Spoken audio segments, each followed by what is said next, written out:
first met Gideon Mercer.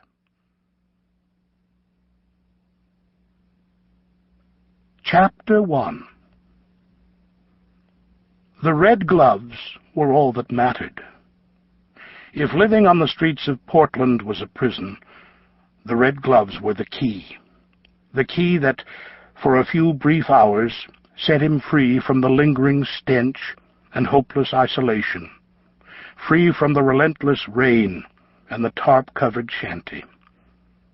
The key that freed him to relive the life he'd once had, a life he could never have again.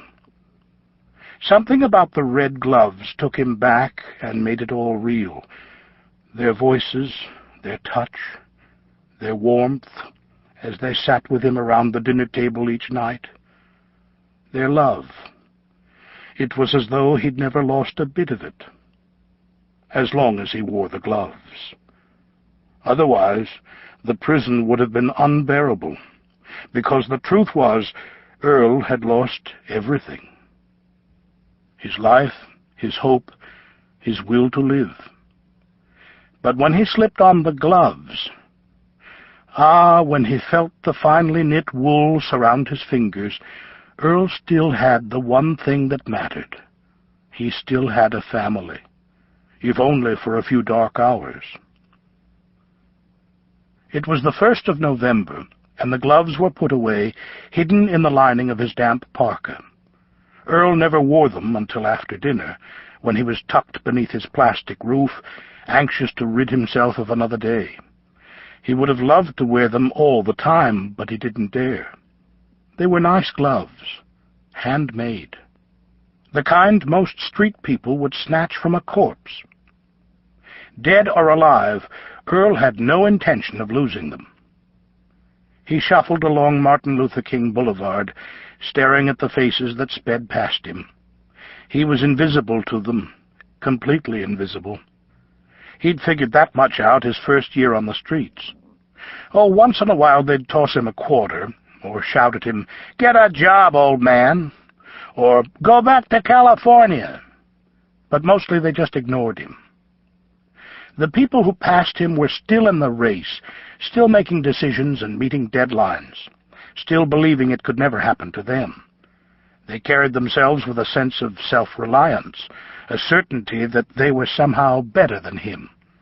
For most of them, Earl was little more than a nuisance, an unsightly blemish on the streets of their nice city.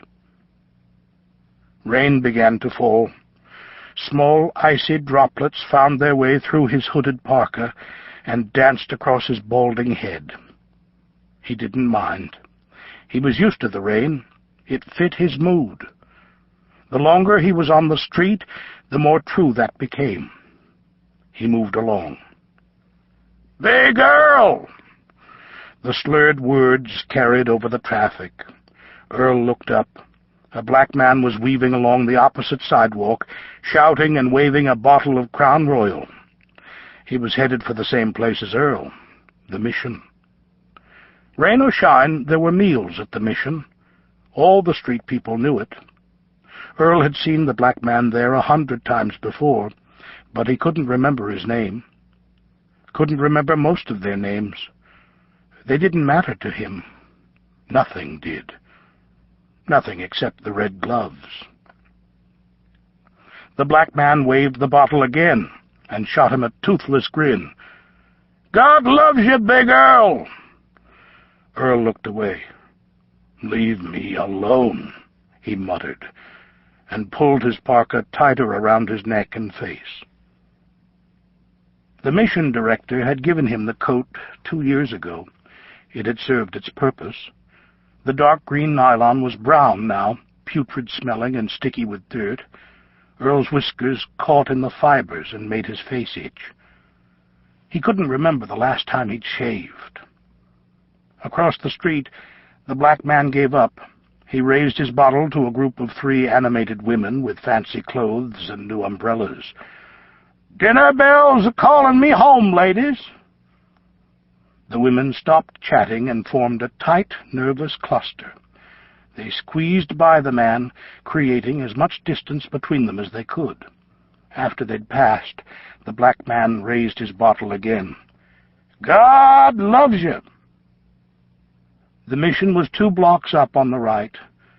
Behind him, Earl could hear the black man singing, his words running together like gutter water. Earl's cool response hadn't bothered him at all.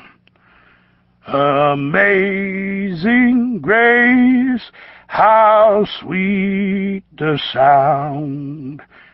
Earl narrowed his gaze. Street people wore thick skins. Layers, Earl called it. Years of living so far deep inside yourself, nothing could really touch you. Not the weather, not the nervous stares from passers-by, not the callous comments from the occasional motorist, and certainly not anything another street person might say or do. The mission doors were open. A hapless stream of people mingled among the regulars. Earl rolled his eyes and stared at his boots. When temperatures dropped below 50, indigents flooded the place. The regulars could barely get a table. He squeezed his way past the milling newcomers, all of them trying to figure out where the line started and the quickest way to get a hot plate. Up ahead were 2 empty-eyed drifters, young guys with long hair and years of drug use written on their faces. Earl slid between them, grabbed a plate of food, and headed for his table, a forgotten 2-seater off by itself in the far corner of the room. "Hi, Earl." He looked up and saw D.J. Grange, mission director for the past decade. The man was bundled in his red plaid jacket, same as always. His eyes were blue, too blue, and piercing, as though he could see things Earl didn't tell anyone. DJ was always talking God this and God that. It was amazing, really. After all these years, DJ still didn't get it. Earl looked back down at his plate. "I don't come for a sermon, you know that," he mumbled into his instant mashed potatoes.